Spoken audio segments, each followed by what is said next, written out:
to me, that just blew my imagination up and made me nearly cry my eyes out.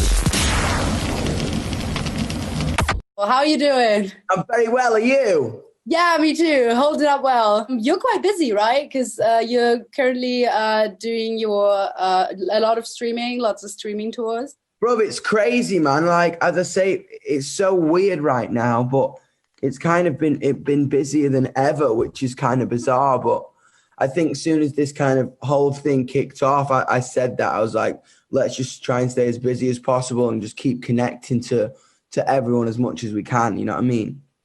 Yeah. And do you feel like it's working, or at least as far as your expectations go? It's crazy. I feel more connected to my fan base than ever right now. It's so bizarre because I think I wanted to kind of express the idea that just because we can't touch each other don't mean we can't feel each other.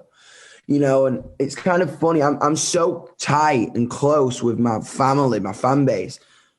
Me going off the grid for 6 months sounds like death to me. Do you know what I mean? We're so close that I just need every day to get up and connect to him. You know what I mean? Yeah, I get that, because you just need the reassurance. Actually, that's quite interesting because, for musicians, I think it's maybe always like a balance between expression and impression, because it's important to have your message and to express yourself, but also to have an impression on other people and just to receive the support back, isn't it? Completely. And that's it, man. It's like I always wanted Youngblood to be a conversation. I always wanted Youngblood to kind of allow people to feel like they have like they have a voice and what they have to say is important. That's all that matters to me, you know? And are you like, if there's a bar, like from 1 to 10, how successful are you doing right now? What do you think? Where do you if there's a bar from 1 to 10, as I say, I think it kind of, I got an incredible fan base. We were about to go on a massive tour. I love them so much. Everything's going up every day. And all I care about is reaching more people and just making them feel like it's all right to be who they are. Do you know what I mean? Do you feel like you are making the impact that you want? Because I had to think back, like when I was a teenager, like everything was so like aggravating and everything made me angry and I just wanted to be weird and all that. I think that's super important for especially teenagers. I think it's important for everybody. Do you know what I mean? To be who they really are. And I think my next album, this album, Weird, is about that. It's not about kind of teen angst anymore. You know what I mean? We're over that. We're much deeper than that. You know what I mean? In our journey, it's a coming of age story. You can come of age at any age. You can be 75 and finally figure out that, oh, wow, this is who I am. And it's taken me all these years to figure out who I am and to kind of be able to express who I am. And I think this record, I want it to be a neat whiskey story about life. It's about exploration in sexuality and gender and identity and drugs and love and heartbreak and depression and anxiety and everything that happens in the world to us as human beings every single day. Even if there wasn't a pandemic on, I would want like the headline to read, "This is an album for the weirdest years of our lives."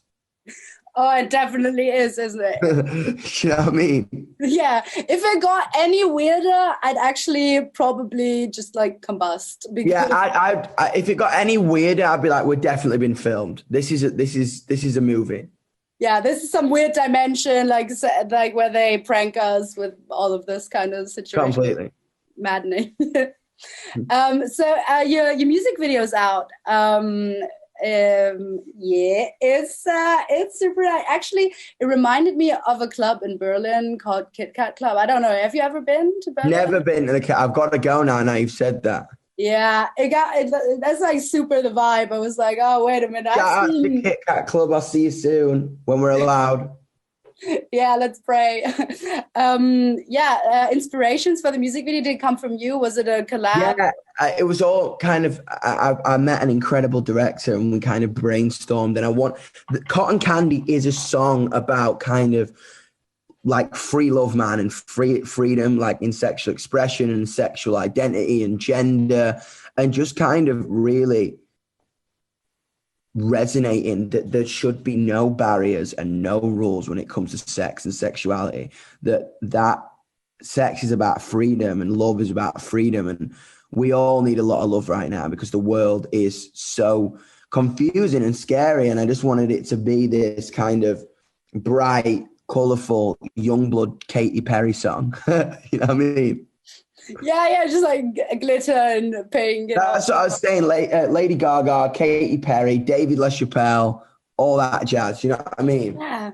If Lady Gaga and Katy Perry and I don't know, probably someone from Fall Out Boy had a love child. Absolutely. Well done. Yes. That could be the one, actually. Is there any other influences to your music that inspires you?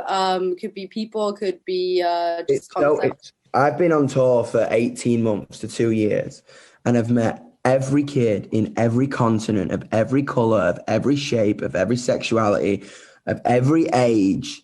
And this album is their words, completely their words.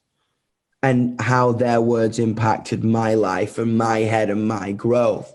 And I just put music to their words. So it's all about them. All the stories on this record are about them. Have you, were there any stories that completely surprised you or took you off guard the way you wouldn't expect? Dude, there's a song called Mars on the album that probably this story was this young trans girl who came to a show in Maryland. Her parents just couldn't understand that she was their daughter and had always been their daughter and had never been their son.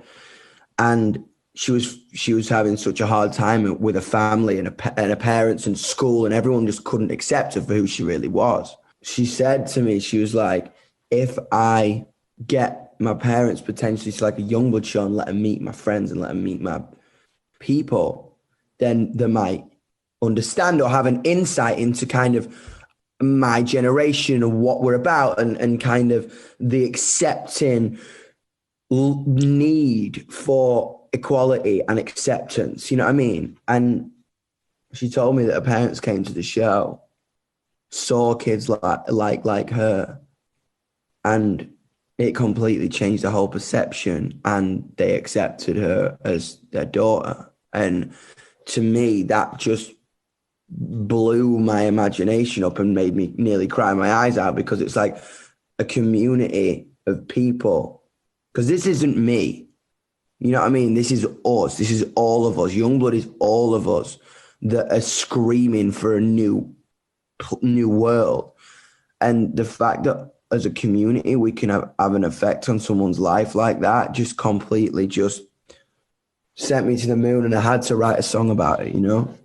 People who don't understand are not necessarily like 100% evil or anything. It's just like when you're in a bubble. That's the thing. That's the thing. No one is, if like people will, like, you cannot hate on people for kind of naivety, because our generation is making progress so quickly, people can't catch up. So it's our job to kind of educate and never oppress, never hate.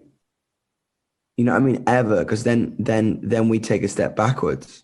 Always educate, always speak your mind, always have debates, always be confident to in the fact that what you have to say matters and is important, you know? Thanks for your time. I hope the tour goes smoothly and my love, I can't wait. I'll see you next time. I'm in Germany. Let's get drunk. Please, I'll take you to Kit Kat Club. Dude, do it. I love that. No, if you are in Berlin at Energy, you hit me up. Always. I love it. Rock stars. Great. See ya.